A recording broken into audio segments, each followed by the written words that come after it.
Good morning.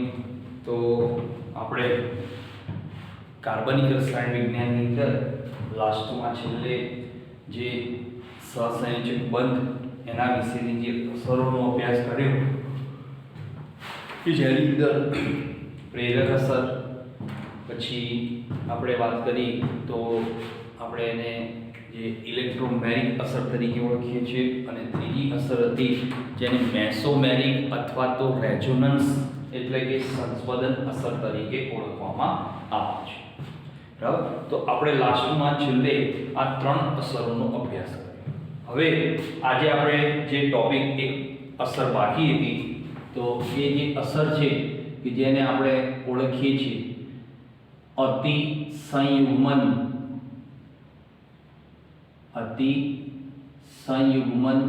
અસર તરીકે ઓળખવામાં આવે છે. એનું બીજું નામ છે જેને હાઇપર કોન્જ્યુગેશન કહેવાય છે, કે હાઇપર કોન્જ્યુગેશન તરીકે આ અસરને ઓળખવામાં આવતી હોય છે. તો આપણે આ અસર વિશેનો આપણે થોડોક અભ્યાસ કરવો છે. તો સૌથી પહેલા આપણે ત્રણ અસરોનો અભ્યાસ પૂરો કર્યો, કે જેની અંદર આપણે વાત કરી કે ભાઈ પ્રેરક અસર. તો પ્રેરક અસર કઈ રીતે ઉદ્ભવે છે, તો એ વિશેની અંદર કે જેમાં આપણે વાત કરી કે ભાઈ પ્રેરક અસર ઉદ્ભવવાનું કારણ તો છેડા ઉપર રહેલું જે વધુ વિદ્યુત ઋણતા ધરાવતો પરમાણુના કારણે એ ઘટના જોવા મળતી હોય છે. ત્યારબાદ આપણે વાત કરી ઇલેક્ટ્રોમેરિકની અસર, કે જેની અંદર આપણને બે પ્રકારે એ અસરને વહેંચણી કરવામાં આવી છે, એક ધન પ્રકારની, એક ઋણ પ્રકારની. બરાબર. કે જેની અંદર ધન અને ઋણ પ્રકારનો આયન એની સાથે જોડાણમાં આવે તો એ પ્રમાણે એ અસરની અંદર એક ગુણધર્મ ઉત્પન્ન થતો જોવા મળતો હોય છે. બરાબર. પછી સંસ્પંદન અસર, કે જેની અંદર આપણે વાત કરી કે જેમ સંસ્પંદન સૂત્રોની સંખ્યા વધતી જાય તેમ એની અંદર સંસ્પંદન ઊર્જા ઘટતી જાય છે અને એની સ્થિરતા વધતી જાય છે. ચલો, એના પછી વાત છે અતિસંયુગ્મન અસર તરીકે ઓળખવામાં આવે છે. અતિસંયુગ્મન જે અસર છે તો એને આપણે એવું કહી શકીએ કે ભાઈ આ અસર જે છે એ કોઈ પણ આલ્કાઇલ સમૂહની અંદર જોવા મળતી હોય છે. કે ભાઈ આ જે અસર છે કે આ અસર કોઈ પણ આલ્કેન સંયોજનમાં કે આલ્કેનમાં રહે આલ્કાઇલ સમૂહમાંના CH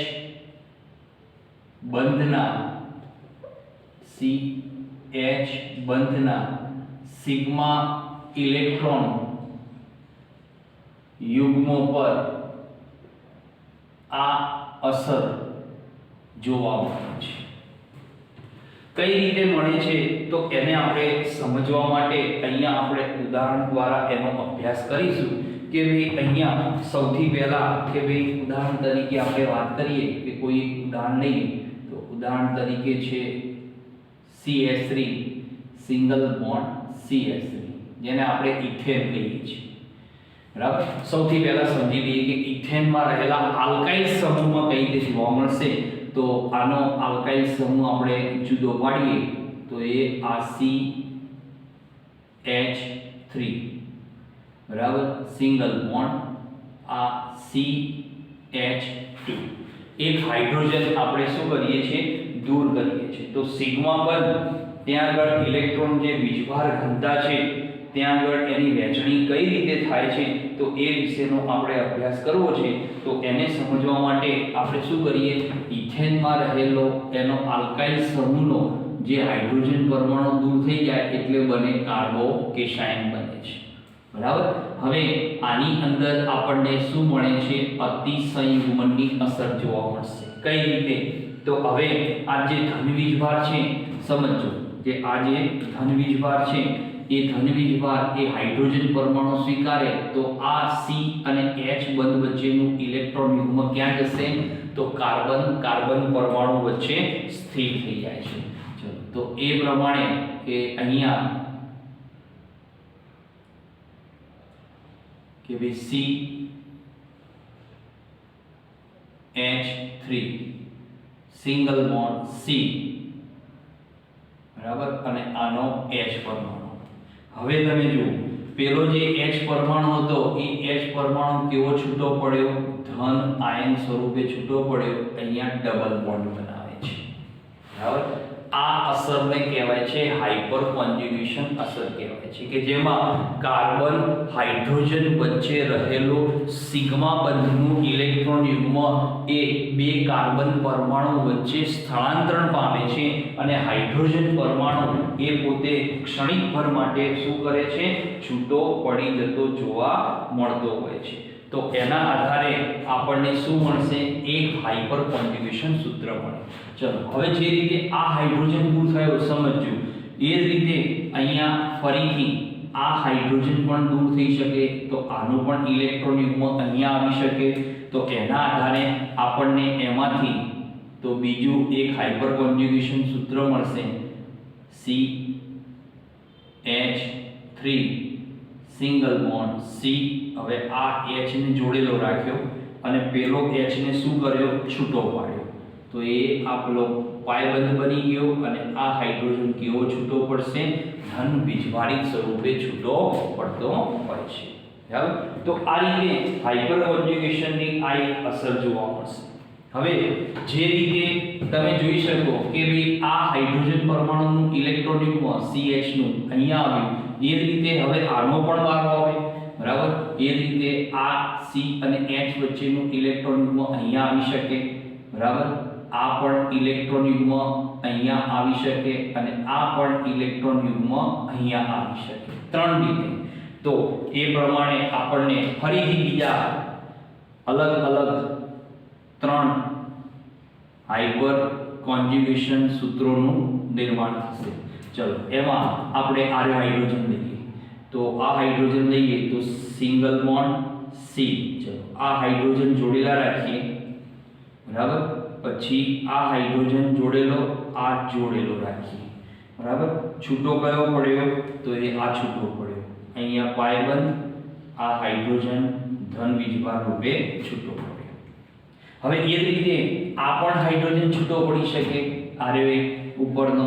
ચલો એ હાઇડ્રોજન છૂટો પડે તો એ પ્રમાણે આપણે C, અહીંયા H2, અહીંયા H, આ H પરમાણુ અને આ H પરમાણુને છૂટો પાડી દઈએ તો એમાંથી આપણને બીજું એક હાઇપર કોન્જ્યુગેશન એટલે કે અતિસંયુગ્મન અસર ધરાવતો સૂત્ર મળે છે. એટલે બીજા અર્થમાં શું થાય છે કે કાર્બન અને હાઇડ્રોજન વચ્ચે રહેલો જે સિગ્મા બંધ છે એનું સ્થળાંતરણ પ્રક્રિયા થાય છે, બરાબર. તો એ રીતે ચલો આ હાઇડ્રોજન છેડા ઉપરનો છૂટો પાડીએ તો એ હાઇડ્રોજન છૂટો પડે તો CH2 સિંગલ બોન્ડ CH2. ચલો આ બાજુનો હાઇડ્રોજન છૂટો પડ્યો એટલે અહીંયા ડબલ બોન્ડ અને આ હાઇડ્રોજન અહીંયા છૂટો પડ્યો.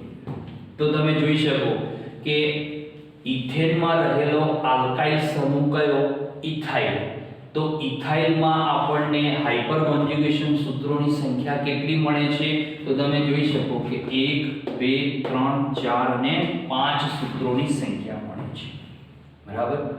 એ જ રીતે તો કોઈ પણ આલ્કાઇલ જે સમૂહ છે એ આલ્કાઇલ સમૂહમાં એની અંદર અલગ અલગ પ્રકારના આપણને શું મળતા જાય છે? તો હાઇપર કોન્જ્યુગેશન એટલે કે અતિસંયુગ્મન સૂત્રોની સંખ્યા જોવા મળતી હોય છે. હવે આ જ અતિસંયુગ્મન જે સૂત્રો છે કે જેની અંદર આપણે એક બીજું ઉદાહરણ લઈને સમજીએ તો એની અંદર એક ઉદાહરણ છે, એમાં એક અન્ય ઉદાહરણ લઈને સમજીએ. તો ઉદાહરણ તરીકે આપણે લઈએ કે ભાઈ ઉદાહરણ છે કે CH3 single bond C double bond C single bond single. અહીંયા પણ CH3, અહીંયા પણ CH3, અહીંયા પણ CH3. હવે અતિસંયુગ્મન શું કામ કરે? તો પહેલું કામ કે કાર્બો જે કેશાયન છે એની સ્થિરતાનો ક્રમ નક્કી કરે, બરાબર. અતિસંયુગ્મન અસર દ્વારા શું નક્કી થાય? કાર્બો કેશાયનની સ્થિરતાનો ક્રમ નક્કી થાય. એ સ્થિરતાનો ક્રમ આપણે આગળ ભણી ગયા, બરાબર, કે જેમાં તૃતીય કાર્બો કેશાયન સૌથી વધુ સ્થાયી હોય છે, ગ્રેટર 1 ડિગ્રી અથવા મિથાઇલ સમૂહની સરખામણીમાં, બરાબર. એ આપણે આની આખી સ્થિરતાના ક્રમ વિશેનો અભ્યાસ કરી ગયા છે. પણ અતિસંયુગ્મન અસર દ્વારા એને પણ આપણે સમજાવી શકીએ છીએ. કેમ કે જેમ આલ્કાઇલ સમૂહમાં કાર્બોકેશાયન જો તૃતીય કાર્બોકેશાયન હોય તો આપણને શું મળે? તો એની અંદર આપણને 9 પ્રકારના આપણને શું મળશે? અલગ અલગ અતિસંયુગ્મન સૂત્રો મળશે. કે એમાં પણ એવું કહેવાય છે કે જેમ અતિસંયુગ્મન સૂત્રોની સંખ્યા વધુ તેમ એ અણુ કે આયનની સ્થિરતા કેવી જોવા મળે છે? સૌથી વધારે જોવા મળતી હોય છે. તો અતિસંયુગ્મન સૂત્રની અંદર ચલો બીજું એક એનો ઉપયોગ લેવામાં આવે છે કે મુક્ત મૂલકોની પણ અહીંયા સ્થિરતાનો ક્રમ નક્કી કરે છે, બરાબર. તો અહીંયા આપણે લખી શકીએ કે ભાઈ અતિસંયુગ્મન અસર દ્વારા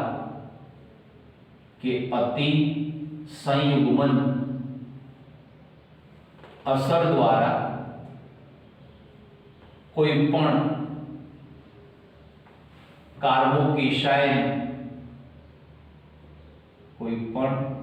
કાર્બોકેશાયન અલ્પવિરામ મુક્ત મૂલકની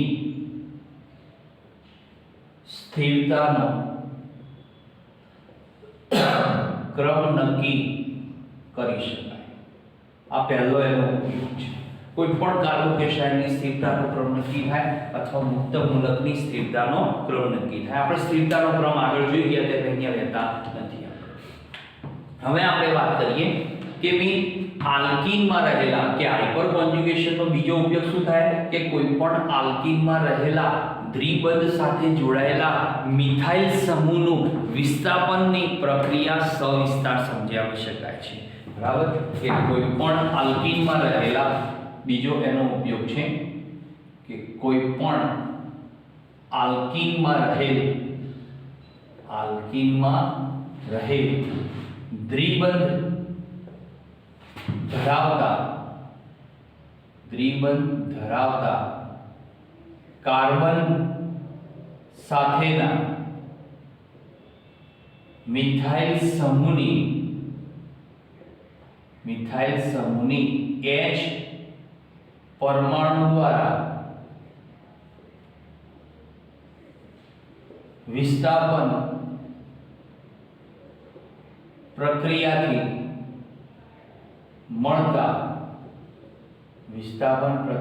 મળતા આલ્કીનની સ્થિરતાનો ક્રમ સમજાવી શકાય છે. બીજો શું ઉપયોગ છે કે કોઈ પણ આલ્કીન હોય એમાં દ્વિબંધ ધરાવતા જે કાર્બન સાથે મિથાઇલ સમૂહ જે જોડાયેલા હોય એમનું હાઇડ્રોજન પરમાણુ દ્વારા જે વિસ્થાપન પ્રક્રિયા થાય એના દ્વારા મળતો જે નવો આલ્કીન છે એ આલ્કીનની સ્થિરતાનો ક્રમ આપણે સમજાવી શકીએ છીએ. કોની મદદથી? હાઇપર કોન્જ્યુગેશન સૂત્રની મદદથી સમજાવી શકાય છે. તો એને સમજવા માટે તો મેં અહીંયા એક ઉદાહરણ લીધું છે કે ભાઈ આ ઉદાહરણનું નામ છે 2,3-dimethyl butene. સોરી 2-butene, નો 2,3-dimethyl 2-butene. ચલો આ એક ઉદાહરણ છે. હવે આ ઉદાહરણમાં શું કરું છું? એક હાઇડ્રોજન પરમાણુથી એક મિથાઇલ સમૂહનું વિસ્થાપન કરું છું. સમજો તો એક હાઇડ્રોજન પરમાણુથી એક મિથાઇલ સમૂહનું વિસ્થાપન થાય એટલે એમાંથી આપણને મળશે C double bond C single bond CH3. ચલો અહીંયા એક હાઇડ્રોજન આવ્યો CH3 એક મિથાઇલ સમૂહનું વિસ્થાપન કર્યું. પદાર્થ કયો મળ્યો? તો પદાર્થનું નામ લખીએ તો આપણને પદાર્થનું નામ શું થશે? 1 2 3 4, બરાબર. એટલે 2-methyl 2-butene. બરાબર. ચલો હજી પુનઃ ફરીથી એનું વિસ્થાપન કરવામાં આવે તો એમાંથી આપણને બીજો કયો મળશે? તો એમાંથી પુનઃ ફરીથી આપણને એક નવો આલ્કીન મળશે. તો નવો alkene C double bond C. ચલો આ બે મિથાઇલ એક જતો રહ્યો, બીજો પણ જતો રહ્યો, CS CS. સંયોજનનું નામ શું થશે? તો અહીંયા સંયોજનનું નામ થશે તો 2 મિથાઇલ પ્રોપીન, 2 મિથાઇલ પ્રોપીન. બરાબર. હજી એક હાઇડ્રોજનનું ફરીથી વિસ્થાપન કરવામાં આવે, એક હાઇડ્રોજનનું પુનઃ ફરીથી વિસ્થાપન કરવામાં આવે તો આપણને એમાંથી નિપજ મિથાઇલ સમૂહનું વિસ્થાપન હાઇડ્રોજન દ્વારા કરવામાં આવે તો H અને CS. કયો મળશે? પ્રોપીન. બરાબર. હજી એક હાઇડ્રોજન હજી બાકી છે, એક મિથાઇલ સમૂહ હજી બાકી છે, હજી એક હાઇડ્રોજન દ્વારા લાસ્ટ છેલ્લું વિસ્થાપન કરવામાં આવે તો આરી નિપજ મળશે. બરાબર. તો અહીંયા નિપજ મળી, અહીંયા આપણને મળે છે ઇથિન, અહીંયા આપણને મળે છે પ્રોપીન. બરાબર. હવે આ જે નિપજો મળી તો આ નિપજોમાં તમે ધ્યાનથી જુઓ કે હાઇપર કોન્જ્યુગેશન સૂત્રો તો ક્યાં બને? તો કોની સાથે બને કે ભાઈ કાર્બન હાઇડ્રોજન વચ્ચે સિગ્મા બંધ છે એનું સ્થાનાંતરણ થાય એટલે હાઇપર કોન્જ્યુગેશન સૂત્રો મળે. તો તમે આ પહેલી નિપજ છે એ પહેલી નિપજમાં તમે જોઈ શકો કે હાઇપર કોન્જ્યુગેશન સૂત્રોની સંખ્યા, ચલો આ પહેલી નિપજ એની અંદર અહીંયા કૌંસમાં લખું કેટલા હાઇપર કોન્જ્યુગેશન સૂત્રો મળશે? તો આ 3 હાઇડ્રોજન છે, અહીંયા 3, આ 3 એટલે ટોટલ કેટલા થયા? બરાબર 12 હાઇડ્રોજન એટલે અહીંયા સૂત્રો કેટલા મળશે? તો અહીંયા આપણને સૂત્રોની સંખ્યા કેટલી મળશે? 12 સૂત્રો મળશે. આ રીતે તમે એક એક હાઇડ્રોજન આમાંથી દૂર કરતા જાઓ. બરાબર. તો એ પ્રમાણે આપણને અલગ અલગ ટાઈપના શું મળશે? 12 હાઇપર કોન્જ્યુગેશન સૂત્રોની સંખ્યા મળે છે. તો અહીંયા 3, આ 3 હાઇડ્રોજન, આ બીજા 3, આ 3 એટલે 4 તરી 12 લેખે 12 સૂત્રો મળશે. ચલો અહીંયા 3, 3 6, 3 9. ચલો અહીંયા કેટલા સૂત્રો મળશે? તો 9 સૂત્રો મળે છે અહીંયા આર્યા અણુમાં. ચલો અહીંયા તો આની અંદર કેટલા સૂત્રો મળશે? તો 6 સૂત્રો મળશે. કયા સૂત્રો? Hyper conjugation. ચલો અહીંયા આપણે વાત કરીએ તો અહીંયા કેટલા મળશે? આપણે થોડી ભૂલની આર્ય ના ગણાય. બરાબર. કયો હાઇપર કોન્જ્યુગેશન સૂત્ર આપશે? તો દ્વિબંધ સાથે જે કાર્બન જોડાયેલો છે એની સાથેના કાર્બન હાઇડ્રોજન બંધ આપે, આર્ય બંધ આપે નહીં. કેમ કે આનો આ સિગ્મા બંધ કોઈ જગ્યાએ ટ્રાન્સફર થાય નહીં, કેમ કે આ કાર્બનની સંયોજકતા અહીંયા 4 પૂરી થઈ ગઈ છે એટલા માટે. બરાબર. તો 6 સૂત્રો. ચલો અહીંયા કેટલા મળશે? 3 સૂત્રો મળશે અહીંયા હાઇપર કોન્જ્યુગેશન. અને ઇથિનમાં કેટલા મળશે? 0 મળશે.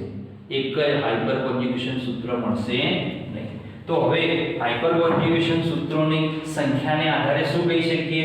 કયો વધુ સ્થાયી જોવા મળશે? તો આ 2 3 ડાયમિથાઇલ બ્યુટીન, 2 બ્યુટીન સૌથી વધુ સ્થાયી, is greater than and is greater than. તો એનો અર્થ એમ થયો કે કોઈ પણ આલ્કીનમાં રહેલા દ્વિબંધ હોય એના જે કાર્બન છે એની સાથે જે મિથાઇલ સમૂહ જોડાયા હોય એની ઉપરના જે CH બરાબર જે બંધ રહેલા છે એના આધારે આપણને હાઇપર કોન્જ્યુગેશન સૂત્રો મળે અને એ મિથાઇલ સમૂહનું હાઇડ્રોજન પરમાણુ દ્વારા વિસ્થાપન થાય એટલે અલગ અલગ ટાઈપના આલ્કીન મળશે અને એ આલ્કીનની સ્થિરતાનો ક્રમ આ હાઇપર કોન્જ્યુગેશન સૂત્રો દ્વારા વ્યવસ્થિત રીતે આપણે સમજાવી શકીએ છીએ. તો અહીંયા હાઇપર કોન્જ્યુગેશન સૂત્રોની મદદથી કોઈ પણ પ્રકારના આલ્કીન એની અંદર આપણે આ એમની સ્થિરતાના ક્રમ વિશેનો આપણે ખ્યાલ આપી શકીએ છીએ. બરાબર. ત્યાર પછી એની અંદર તો નેક્સ્ટ બીજો એક ઉપયોગ આવે છે, ત્રીજો ઉપયોગ છે હાઇપર કોન્જ્યુગેશનનો કે ભાઈ આ અસર દ્વારા કાર્બ એનાયન કૌંસમાં એનું બીજું નામ છે કાર્બેનિયમ આયન કહેવાય છે. કાર્બેનિયમ આયન એટલે આવું હોય, કાર્બન પરમાણુ પર ઋણ વીજભારિત ઇલેક્ટ્રોન યુગ્મ ધરાવતો હોય, બરાબર, આવી રીતે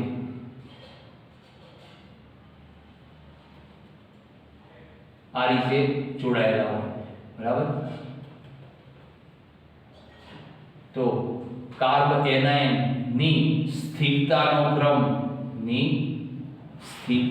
ક્રમ પણ જાણી શકાય છે, બરાબર.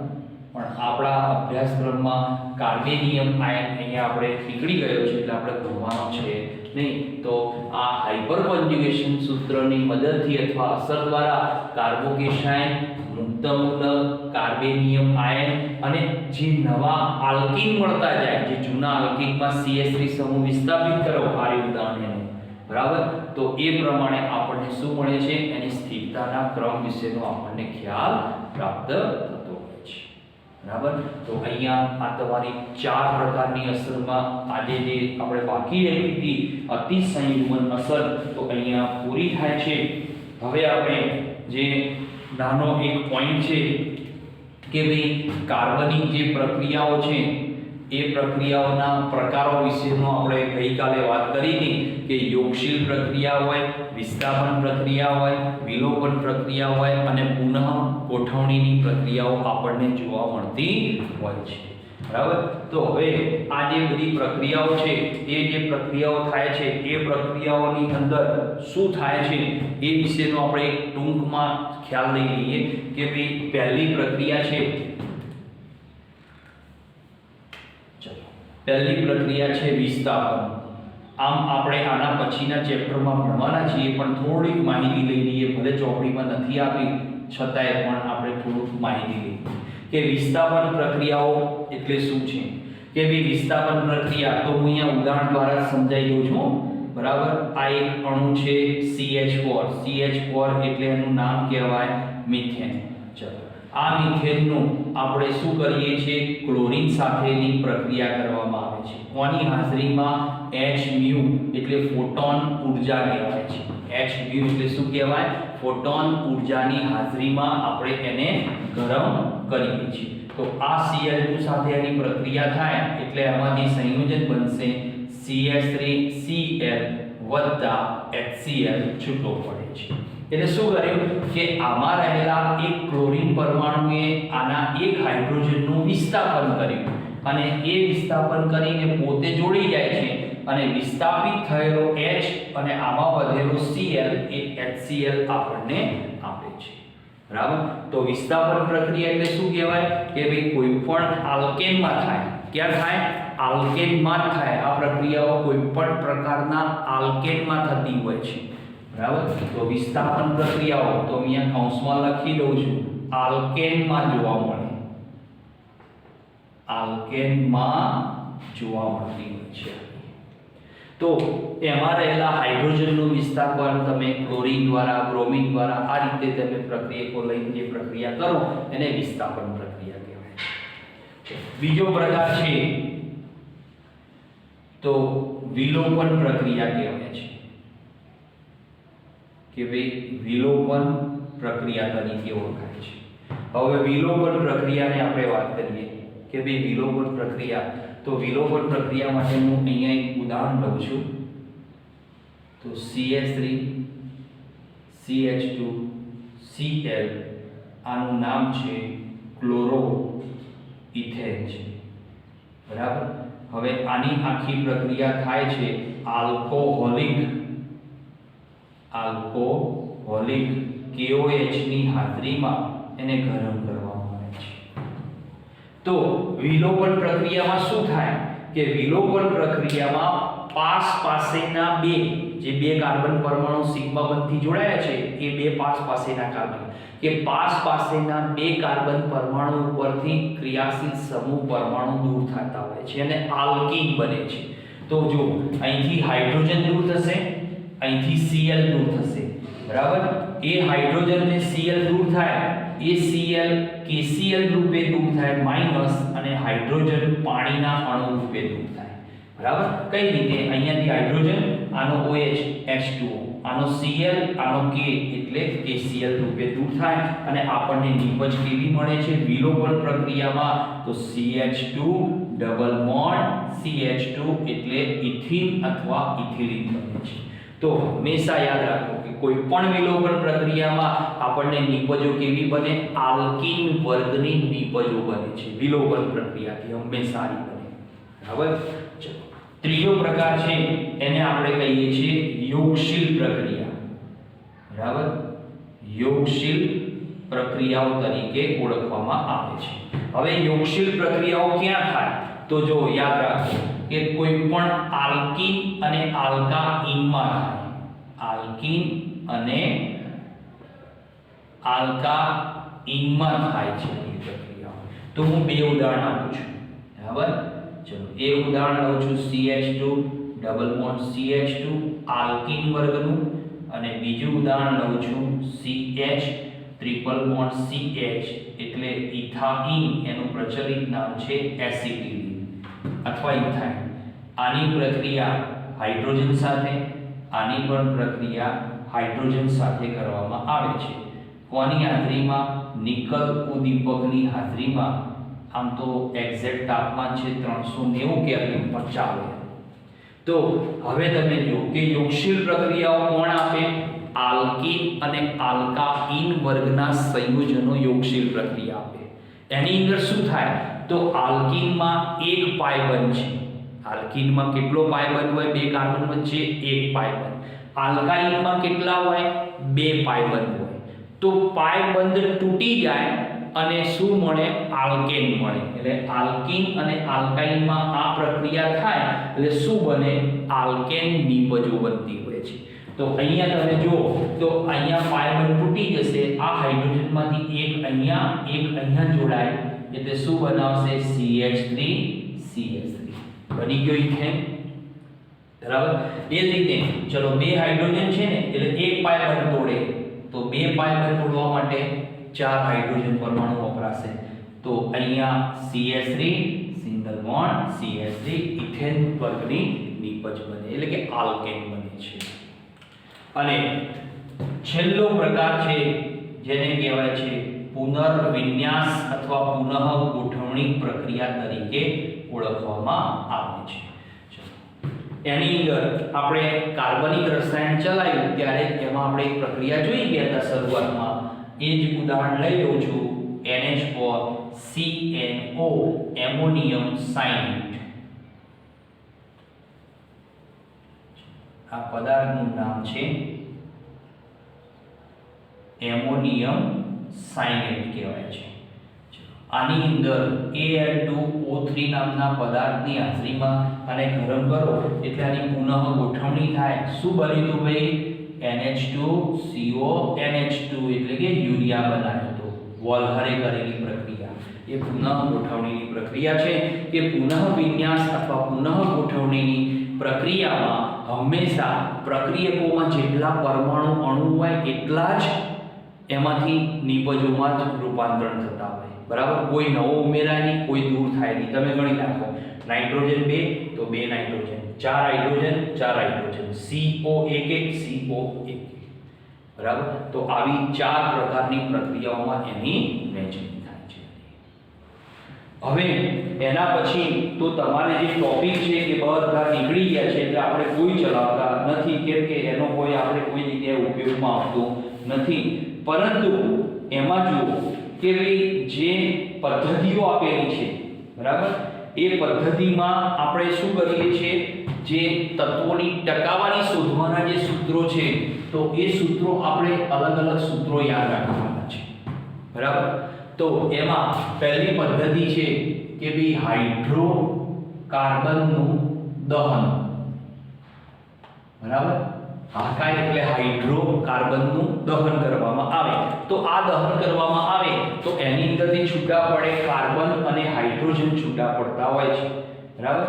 તો કાર્બન અને હાઇડ્રોજન જે છૂટા પડે તો અહીંયા આપણે એમની ટકાવારી શોધવા માટેનું સૂત્ર થશે। તો અહીંયા પહેલું સૂત્ર બનશે કે ભાઈ કાર્બનના ટકા।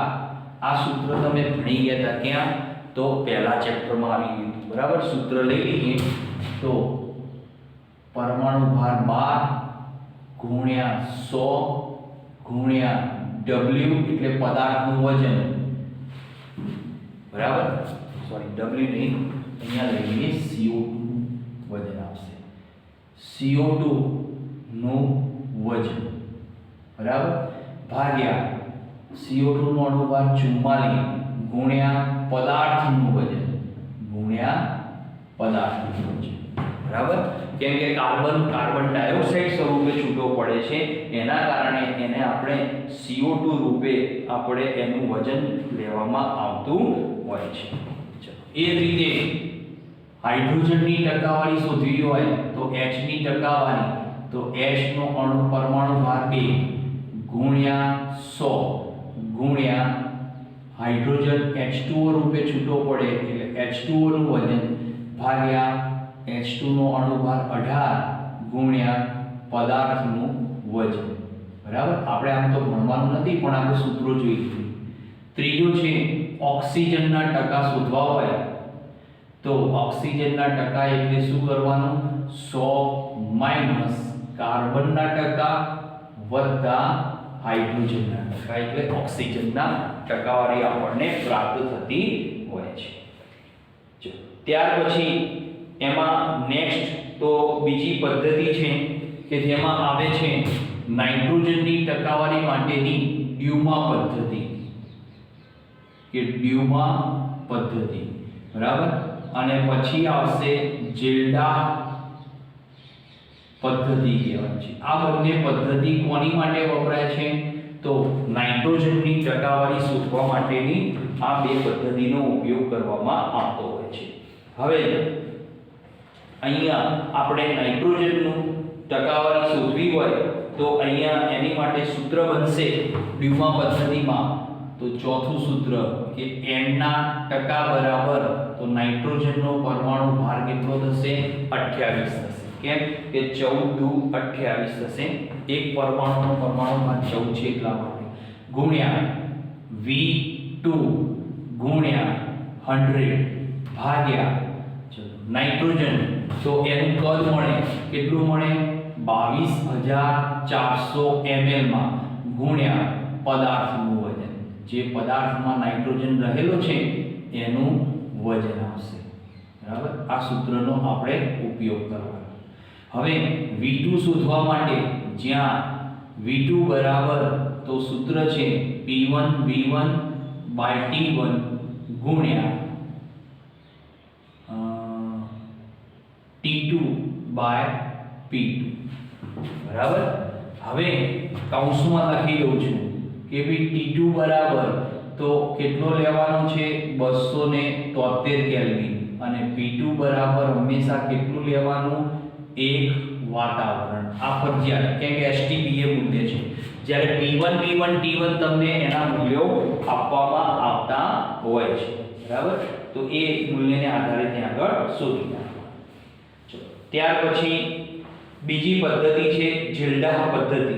હવે જેલ્ડાહ પદ્ધતિમાં તો એની અંદર આપણે નાઇટ્રોજનની જે ટકાવારી શોધવી હોય તો એની માટેનું જે ફોર્મ્યુલા થશે તો નાઇટ્રોજનની ટકાવારી શોધવા માટે એની અંદર ફોર્મ્યુલા થશે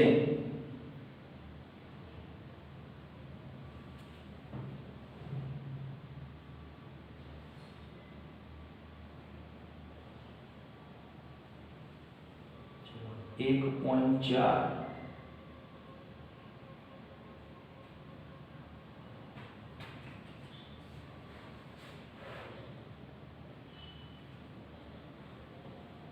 જેલ્ડા પદ્ધતિના સૂત્રમાં તમારી ચોપડીમાં જે સૂત્ર આપ્યું છે એ સૂત્રમાં થોડો ફેરફાર છે. તો એની અંદર આપણે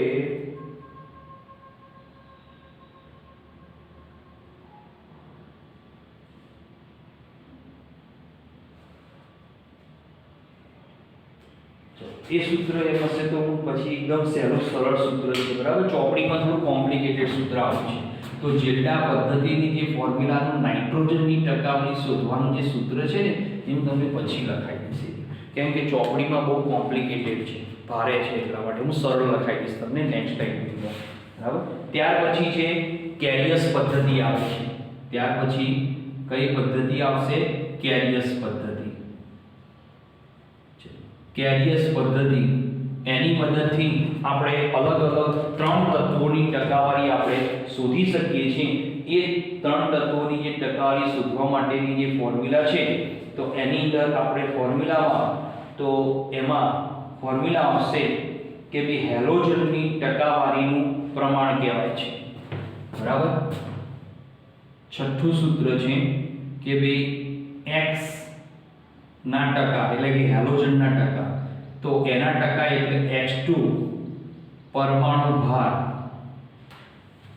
બરાબર. H2 નું શું લઈ લેવાનો? પરમાણુ ભાર, સોરી x નો પરમાણુ ભાર લઈ લેવાનો, જે હેલોજન તત્વ હોય, ગુણ્યા એ હેલોજન જે છે, બરાબર, એ હેલોજન નું આપણે શું લેવાનું? તો એનું વજન લઈ લેવાનું. બરાબર. તો એ જે હેલોજન છે, તો એ હેલોજન કે જે છૂટો પડે છે અલગ અલગ સ્વરૂપે, તો એનું વજન, તો સિલ્વર સાથે એનું સંયોજન, તો Ag(x) નું વજન ગુણ્યા 100 ભાગ્યા Ag(x) નો અણુભાર, Ag(x) નો અણુભાર ગુણ્યા પદાર્થનું વજન. બરાબર. આ સૂત્રનો ઉપયોગ કરી અને હેલોજનના ટકા શોધી શકાય કે જ્યાં x બરાબર તો Cl, Br અને I લઈ લેવાનું. બરાબર. તો તમે હવે જોઈ શકો, હવે તમે x છે એની જગ્યાએ Cl મૂકો, તો Cl નો પરમાણુ ભાર કેટલો આવે? અહીંયા 35.5. પછી આવે AgCl નું વજન. બરાબર. તો Ag નો પરમાણુ ભાર 108 અને આનો Ag નું Agx એટલે AgCl નું વજન ગુણ્યા 100, પછી AgCl નો અણુભાર એટલે 108 ને 35.5 કરો એટલે અણુભાર મળે અને ગુણ્યા પદાર્થનું વજન. એ જ પ્રમાણે x તરીકે Br લો તો AgBr, I લો તો AgI, અને આયોડિન નો પરમાણુ ભાર આવશે. બરાબર. તો એ પ્રમાણે ફોર્મ્યુલા તમારે યાદ રાખવાનું. ત્યાર પછી છે કે ભાઈ સલ્ફરના ટકાવારી શોધવા માટે, તો સલ્ફરની ટકાવારી શોધવી હોય, આ જ કેરિયસ પદ્ધતિથી સલ્ફરની ટકાવારી શોધી શકાય છે. તો એની માટેનું સૂત્ર છે, તો અહીંયા આવશે તો સલ્ફરનો પરમાણુ ભાર તો કેટલો થશે? 32 થશે. બરાબર. તો સલ્ફરનો પરમાણુ ભાર 32 ગુણ્યા સલ્ફર બેરિયમ સલ્ફેટ રૂપે છૂટો પડે એટલે બેરિયમ સલ્ફેટનું વજન ગુણ્યા 100 ભાગ્યા, હવે બેરિયમ સલ્ફેટનો અણુભાર થાય છે 233 ગુણ્યા પદાર્થનું વજન, જે કાર્બનિક પદાર્થ છે એનું વજન. આ 233 કોણ છે? બેરિયમ સલ્ફેટનો અણુભાર છે. એ જ રીતે છેલ્લું તત્વ છે ફોસ્ફરસ. હવે ફોસ્ફરસનો પણ આપણે ટકાવારી શોધી શકીએ છીએ. એ ટકાવારી શોધવા માટે આપણે એની અંદર જે ફોર્મ્યુલા છે, તો એ ફોર્મ્યુલા આપણે યાદ રાખવાની છે કે જેમાં ફોસ્ફરસનો પરમાણુ ભાર, તો ફોસ્ફરસનો પરમાણુ ભાર થશે 62. બરાબર. ગુણ્યા Mg2P2O7 રૂપે ઉત્પન્ન થાય, Mg2P2O7 નું વજન, મેગ્નેશિયમ પાયરોફોસ્ફેટ કહેવાય, આ સ્વરૂપે બને ફોસ્ફરસ, એનું વજન ભાગ્યા, ચલો Mg2P2O7 નો અણુભાર, તો એનો અણુભાર જો ગણતરી કરવામાં આવે તો એ અણુભાર મળે છે 222 મળે છે ગુણ્યા પદાર્થનું વજન. બરાબર. આટલા જે સૂત્રો છે કે જે કોઈ પણ કાર્બનિક સંયોજનમાં રહેલા દરેક તત્વની ટકાવારી શોધવા માટેની અલગ અલગ પદ્ધતિઓ છે કે જેમાં હાઇડ્રોકાર્બનનું સીધું દહન કરો તો કાર્બન, હાઇડ્રોજન, ઓક્સિજન છૂટા પડે, કાર્બન CO2 રૂપે મળે, હાઇડ્રોજન પાણી રૂપે મળે. બરાબર. અને ઓક્સિજન તો એ બંનેમાંથી સરવાળો 100 માંથી બાદ કરી દેવાનો. પછી ડ્યુમા પદ્ધતિ છે એ નાઇટ્રોજન મેળવવા માટેની પદ્ધતિ છે, તો એની માટે ટકાવારી શોધવાની ફોર્મ્યુલા આ વપરાય છે. જેલ્ડા પદ્ધતિમાં તો એ પણ અલગ પદ્ધતિ છે, એમાં પણ અલગ ફોર્મ્યુલા વપરાય છે નાઇટ્રોજનની ટકાવારી. એનું સૂત્ર હું તમને નેક્સ્ટ ટાઈમ લખાઈ દઈશ, WhatsApp પર લખી મૂકી દઈશ. કેરિયસ પદ્ધતિનો ઉપયોગ થાય છે તો હેલોજનની ટકાવારી, સલ્ફરની અને ફોસ્ફરસની. હેલોજનની ટકાવારીમાં તો જે હેલોજન પરમાણુ હોય એનો પરમાણુ ભાર ગુણ્યા AgX સિલ્વર હેલાઇડનું વજન રૂપે ગુણ્યા 100 સિલ્વર હેલાઇડ જે પણ બને Cl Bri એટલે AgCl AgBr AgI એનો અણુભાર ગુણ્યા પદાર્થનું વજન. સલ્ફર તો બેરિયમ સલ્ફેટ રૂપે હોય એટલે 32 ગુણ્યા બેરિયમ સલ્ફેટનું વજન ગુણ્યા 100 ભાગ્યા બેરિયમ સલ્ફેટનો અણુભાર થાય 233 ગુણ્યા પદાર્થનું વજન. ફોસ્ફરસની ટકાવારી માટે તો આ મેગ્નેશિયમ પાયરોફોસ્ફેટ રૂપે છૂટો પડે એટલે Mg2P2O7 નું વજન લેવાનું અને ભાગ્યા એનો અણુભાર સીધો 222 થાય છે. બરાબર. તો આ સૂત્રોનો ઉપયોગ કરી અને આપણે કોઈ પણ કાર્બનિક સંયોજનમાં carbon, hydrogen, oxygen, nitrogen, halogen, sulphur, phosphorus જે પણ પરમાણુ રહેલા છે તત્વના એની ટકાવારી આપણે શોધી શકીએ છીએ. બરાબર. તો હવે અહીંયા કાર્બનિક રસાયણમાં આર્યો ભાગ તમારે કપાઈ ગયેલો છે પણ છતાંય આપણે થોડોક સૂત્રોની માહિતી લીધી. આટલે સુધી અહીંયા તમારો ટોપિક અહીંયા તો તમારે પૂરું થાય છે ચેપ્ટર. હવે આપણે નેક્સ્ટ પિરિયડની અંદર તો આના પછીનું જે મોસ્ટ આઈએમપી ચેપ્ટર છે જે આપણા માટે બહુ જ આપણે બધી જગ્યાએ ઉપયોગમાં લેવાય છે હાઇડ્રોકાર્બન નામનું ચેપ્ટર છે એની આપણે શરૂઆત કરીશું. બરાબર. કે જેનો ઉપયોગ બાર સાયન્સની અંદર મેક્સિમમ કરવામાં આવતો હોય છે.